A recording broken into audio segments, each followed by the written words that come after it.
Well, hello everyone, and welcome to this very important and significant online event, live to you in your living room. My name is Deborah Richardson. I'm the Victorian Sales and Community Relations Manager for Ryman Healthcare. A sense of togetherness is something that's very important within our villages, especially at times like these. So it is wonderful to see so many of you joining us today. And today is a particularly solemn day as we remember all of those who have made the ultimate sacrifice for our country.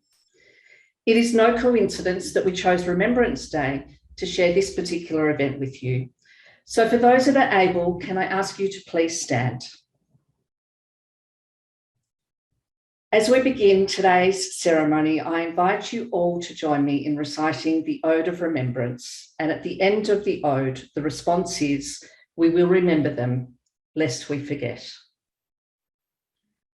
They shall not grow old, as we that are left grow old. Age shall not weary them, nor the years condemn. At the going down of the sun, and in the morning, we will remember them. We will remember them, lest we forget. Thank you, and please be seated.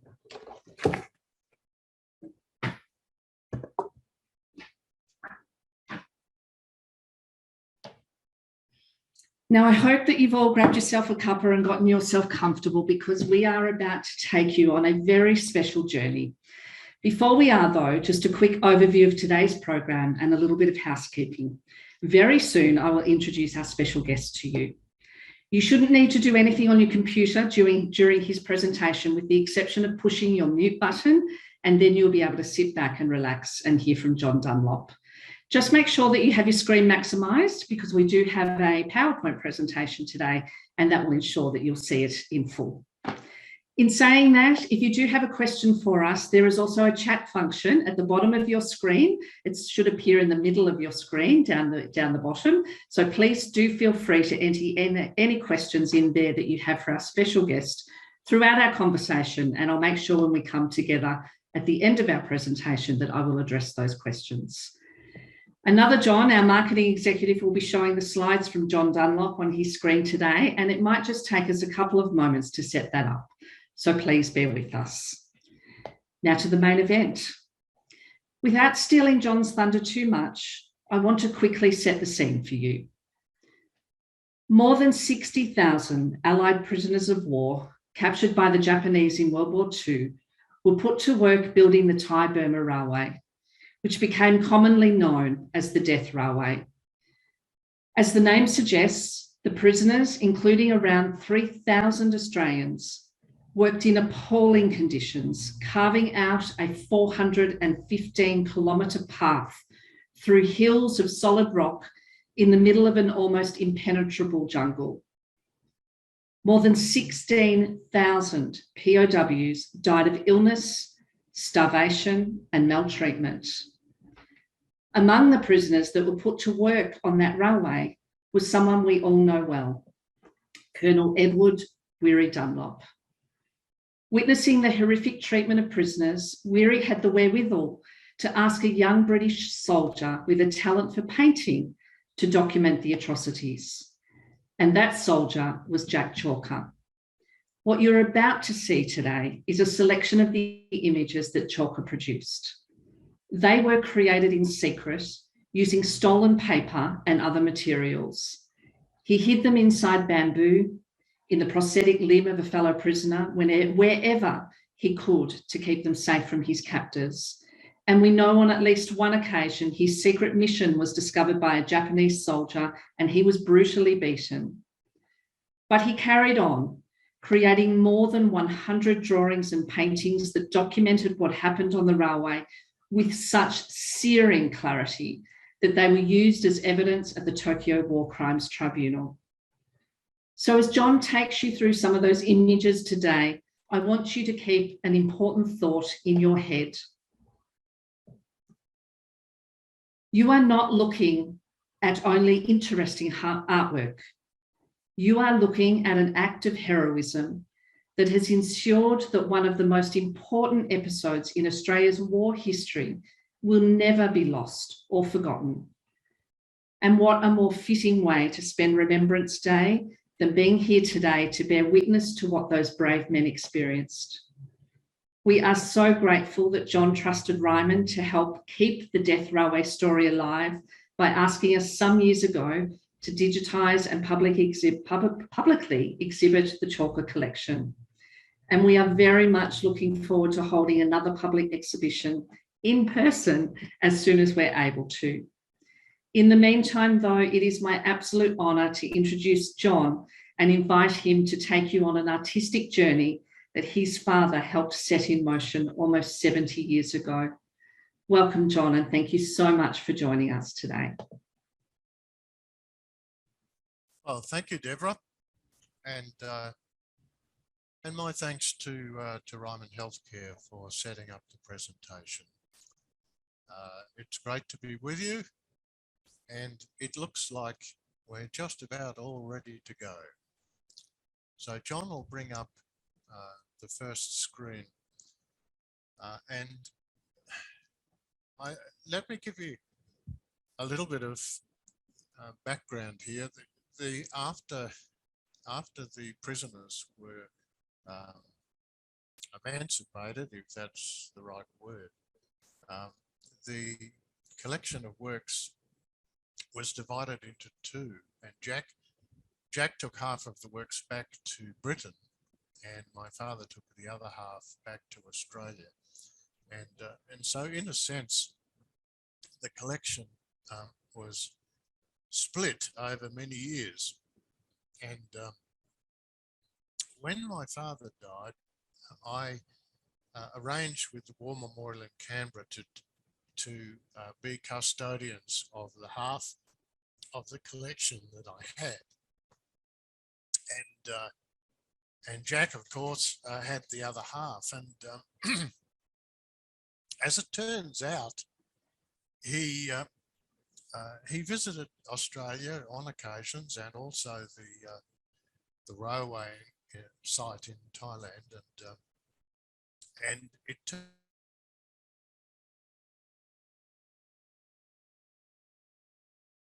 took cancer.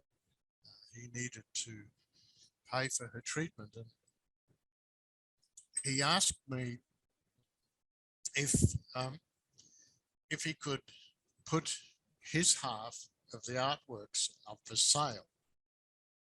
And of course, I said, "Well, Jack, there's this is your work. You can do what you want with it, but what you should do is make 2 copies of everything.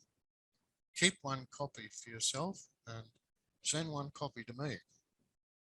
And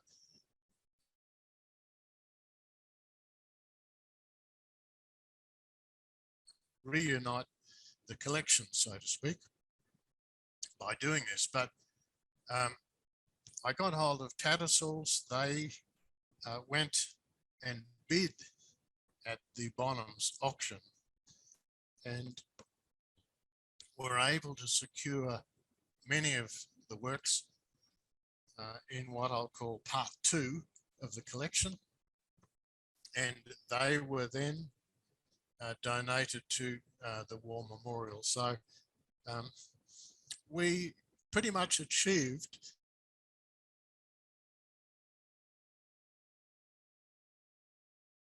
that story behind it.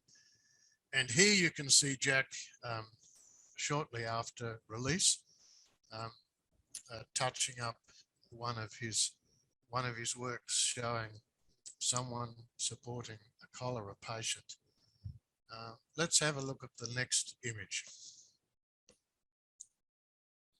This is Jack as I remember him, a lovely fellow, and like all of the ex-prisoners of war from the railway, and it's probably true of all the prisoners who suffered adversity anywhere, they by and large came away with no feelings of animosity towards their former captors. And you can see this in the demeanour that you see there on Jack's face.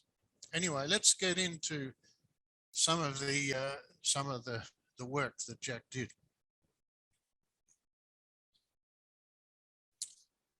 So John will move on to the next slide, and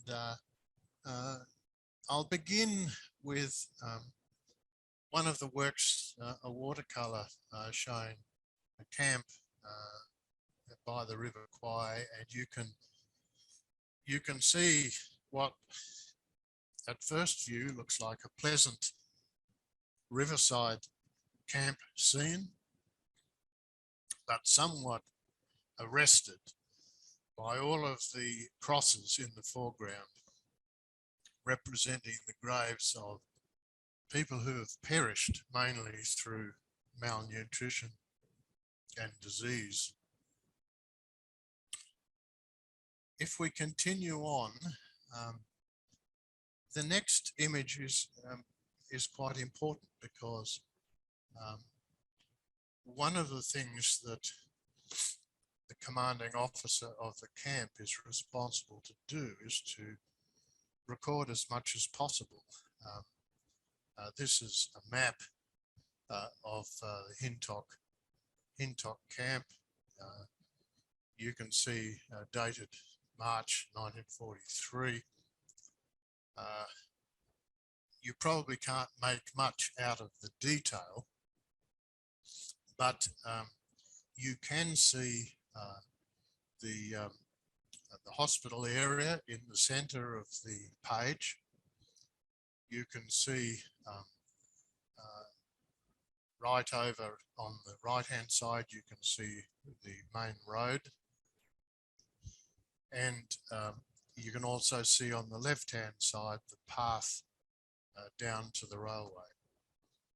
All of these works, by and large, have a handwritten caption in Jack's beautiful handwriting. So this would have been, you know, a certain death if this had been discovered. So let's move along.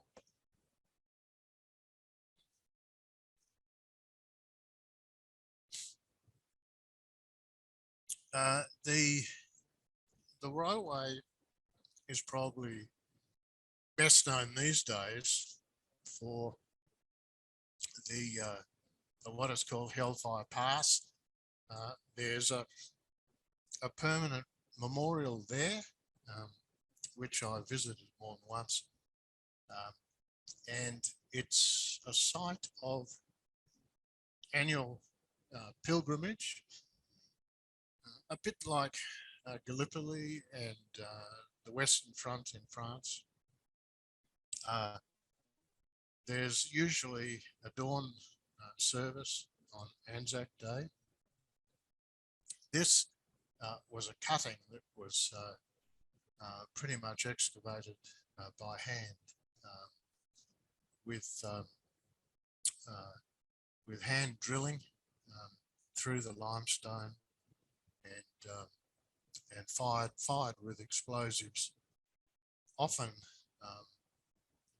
without very much care being taken. A lot of people were injured in the process of drilling. Pieces of steel flying off the drill steels, causing very nasty injuries. Guards goading people and beating them with bamboo sticks or rifle butts. So that's a view of Hammer and Tap. And during the night time, lamps were set up on each side of the cutting, making for a gloomy and rather onerous kind of a setting. So that's Hellfire Pass, and a lovely sort of interpretation of it done by Jack. So we'll move on to the next one, and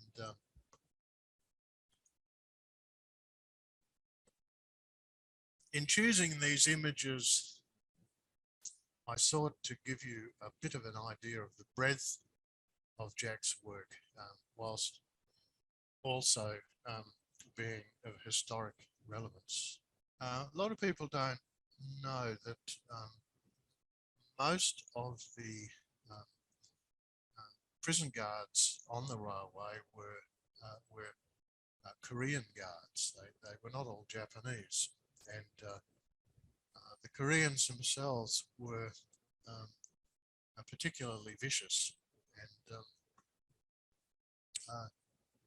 there was one particular guard who was particularly cruel,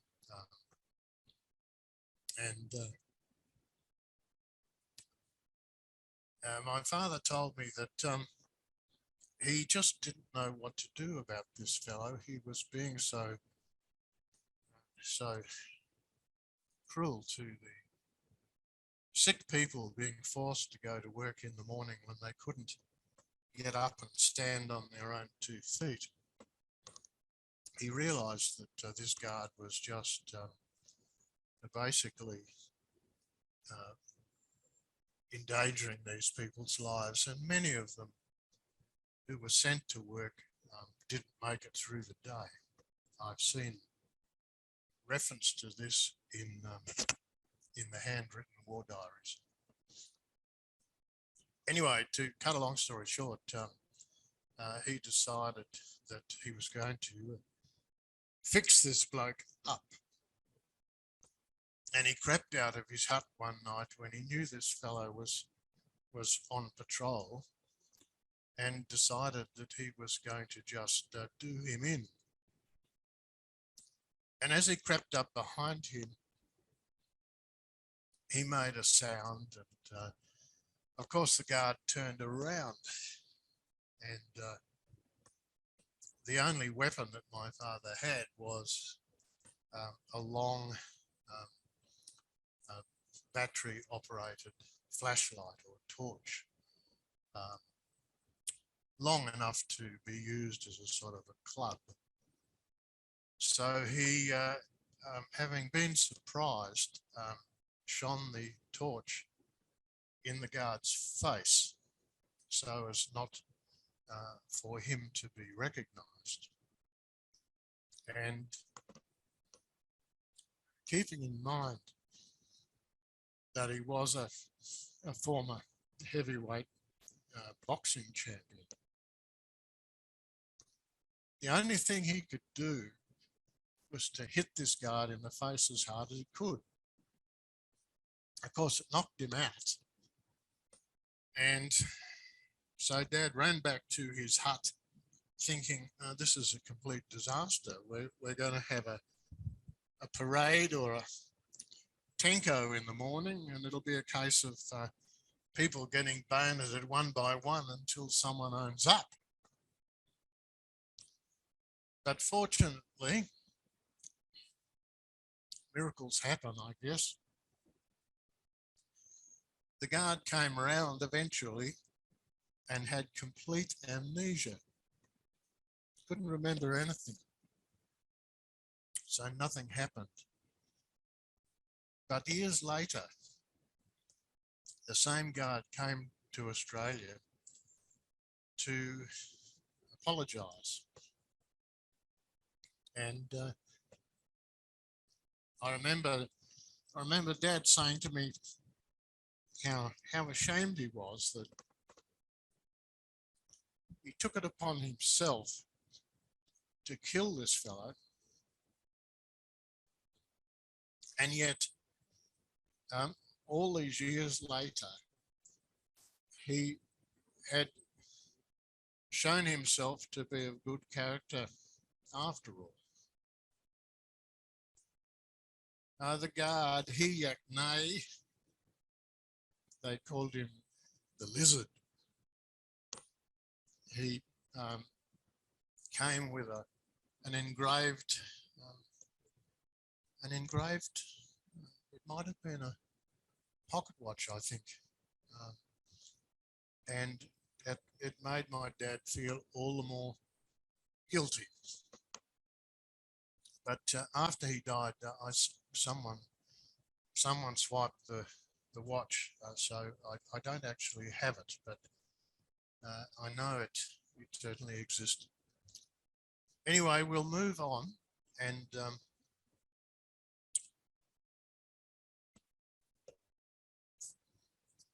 in this next image you can see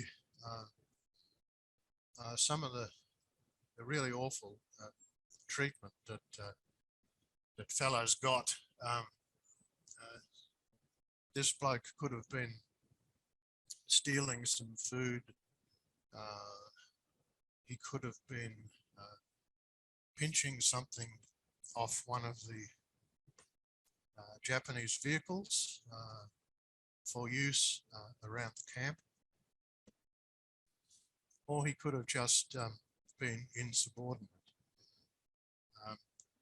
But this form of torture, as you can see,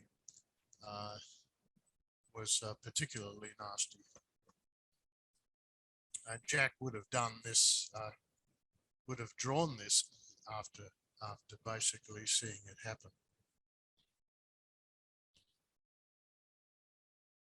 So we'll move on, and in the next image, you can see a particularly nasty scene where a man who's obviously been accused of stealing, and his hands are tied together, and he's been laid out with his hands across a tree stump, and a group of 5, well, perhaps 4, I guess you'd say, are enjoying watching the 5th man demolish his hands with a gympie hammer. You can imagine the healing process for that under jungle conditions. It's horrific, really. So we'll move on to something else.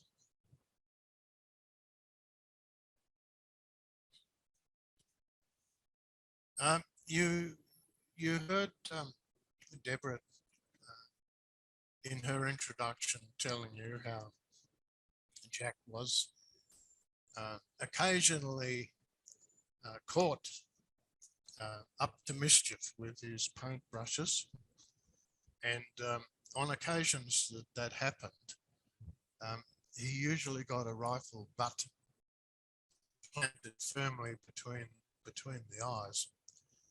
Obviously, he didn't do this particular work, but it gives me an opportunity to say that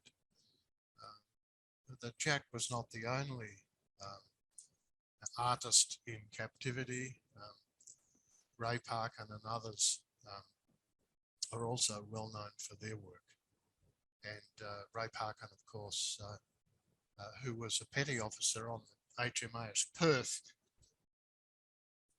became well known more recently, before he passed away, for his involvement in the building of the replica of Captain Cook's Endeavour. So there's Jack after he's been touched up. In the next image,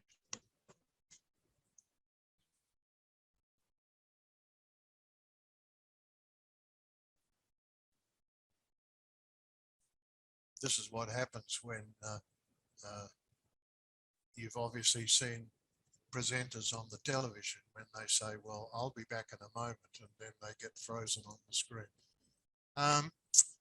This is the dysentery hut, as opposed to the cholera hut. The cholera patients were so infectious they were kept separately. But for those who just simply had dysentery and malnutrition, you just basically had to do your best in in the communal tent. And so here's an assortment of people. You can't read the caption to this,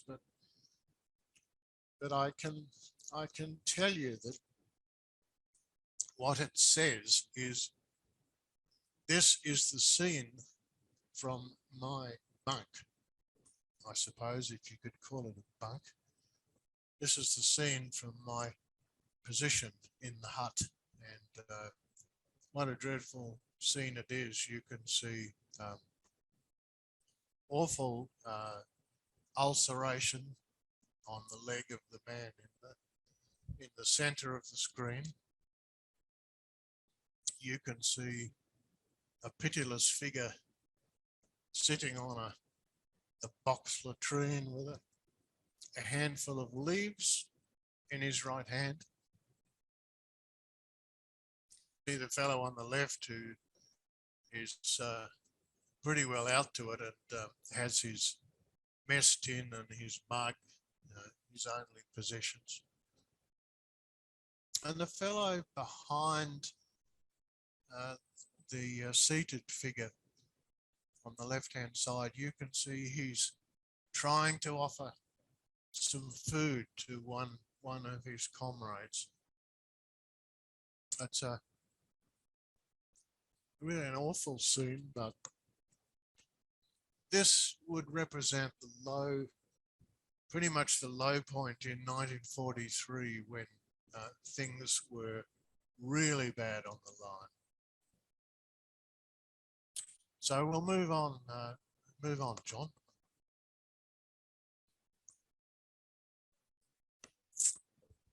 In order to survive,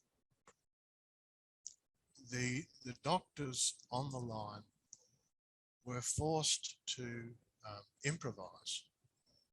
Without some improvision, there was no way they could arrest the death toll. They needed several things. They needed a saline, which meant that they had to try to perfect distillation of steam in the jungle. And by stealing what rubber hose they could and making up cannulas with sharpened bamboo, they could inject saline into cholera patients. The only way to save them.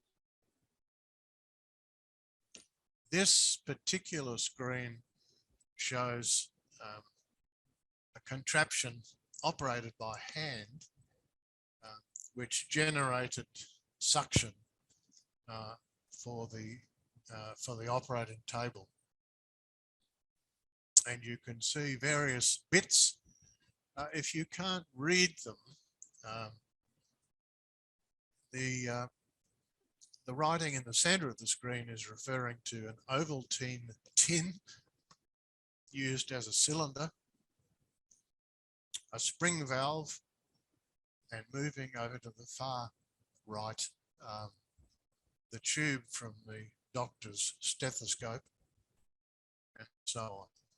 So that was how suction was performed for jungle surgery.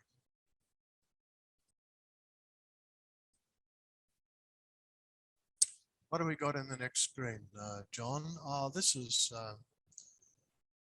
pretty extraordinary, really. Some quite complex surgical procedures were actually undertaken in the jungle, and you wouldn't think that that a colostomy could be performed under such conditions. You can imagine people with a complete breakdown of their lower intestine and having to have it removed. And so here we have a colostomy bag, except that it's a bottle in this case, an army water bottle. It gives you an idea of the, I guess, the resourcefulness. Not so much of the doctors, they practiced their craft, but the truly resourceful people were the rank and file, who might have been mechanics, they might have been tradesmen of some sort, who were able to use their ingenuity to put things like this together. It's probably true to say that nowhere in the records of warfare or peacetime has such advanced surgery been done under primitive conditions. So that'll give you an idea. That poor fellow's got some nasty ulcers on both lower legs, and my father had the same, and they remained as ugly scars until the end of his life. And he told me how he used to stand at the bamboo operating table, and while he was working on someone, he'd have someone else scraping out his ulcers on his shins while he was at work. Let's see what else you've got there, John.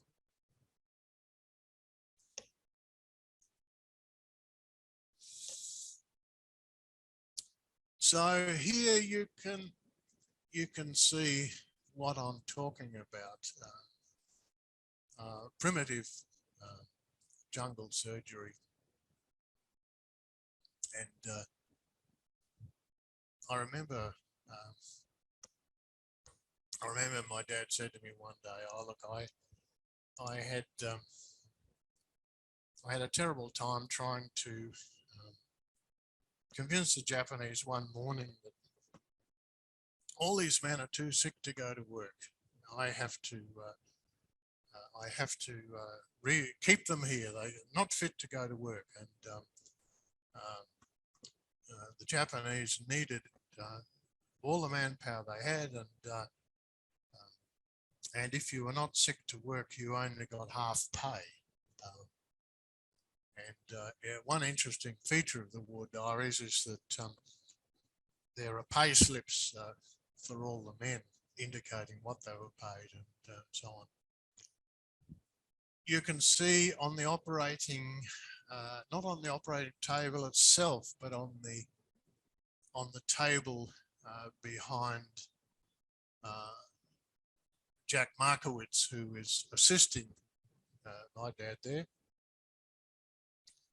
You can see some rather gruesome tools on the table.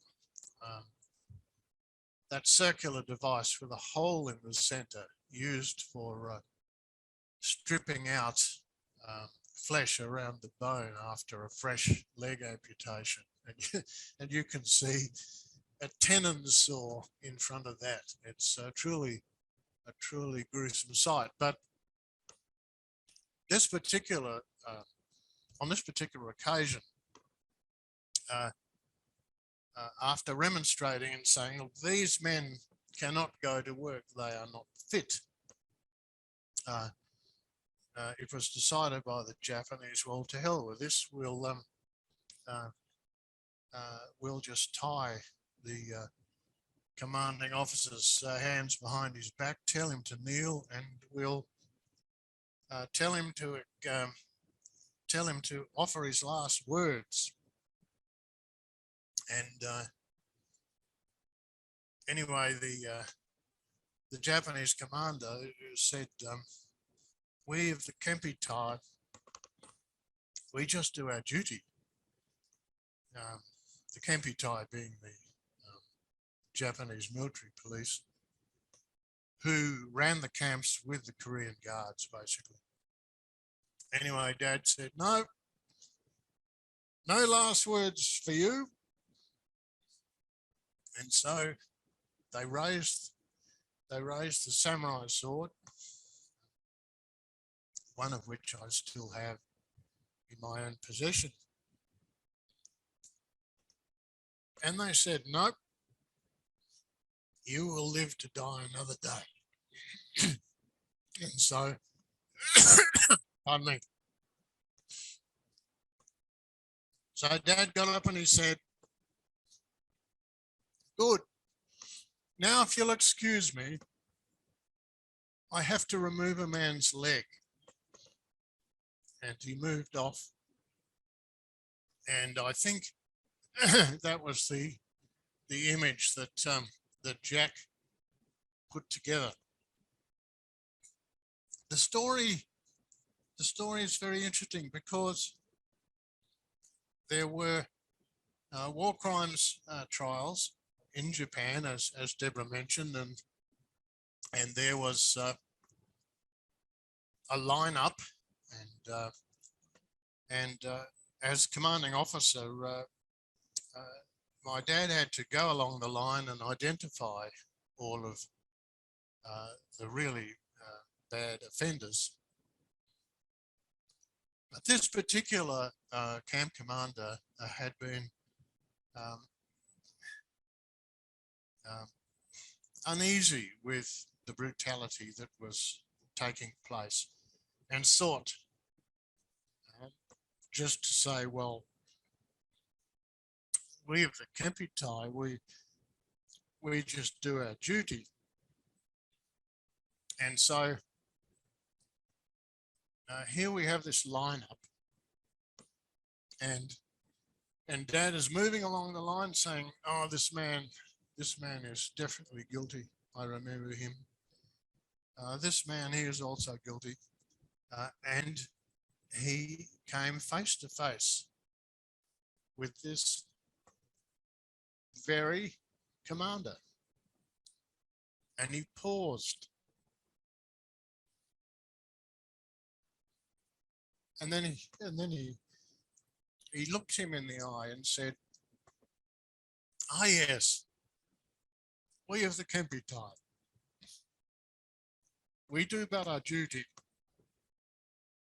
And then he turned around and said, I do not know this man. So he let him off. Okay, John, what have you got next?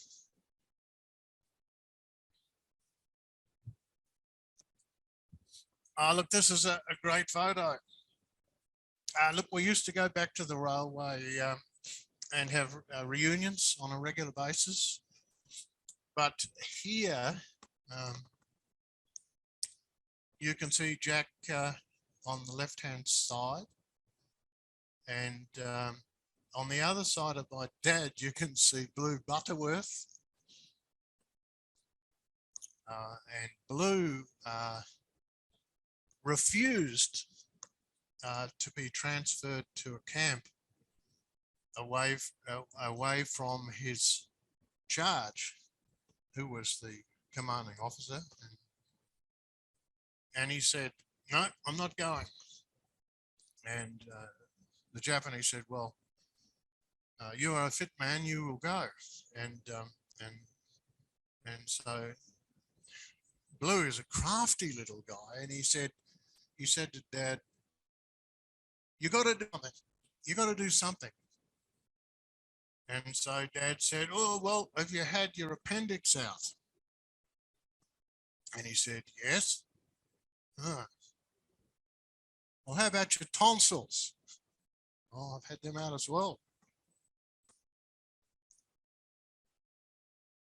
He said, well, you ever been circumcised? No, I haven't. Okay, well, you're unfit. You're going for surgery. And that would probably go down as the only circumcision undertaken on the railway. But it kept Blue in the camp. And Blue is flanked on the other side there by Bill Haskell from Western Australia, lovely guy. ran tours to the railway for many years after the war, took numerous school tours. Next to him, Chick Warden, who, pretty amazing guy. I stood there with him at the site of the Hintock camp, and he was staring off into the distance, and I said, what's on your mind, Chick? And he said, when the war ended, I was still a teenager. That made me think. Next to him is Keith Flanagan, who also another Western Australian from the second machine gun outfit, who helped Bill Haskell to run tours and did a tremendous amount of work to establish the whole idea of Hellfire Pass becoming a memorial, which was eventually supported by the Australian government and was attended, I think, by, if not the Prime Minister of the day, certainly senior people from government. And you can also see there that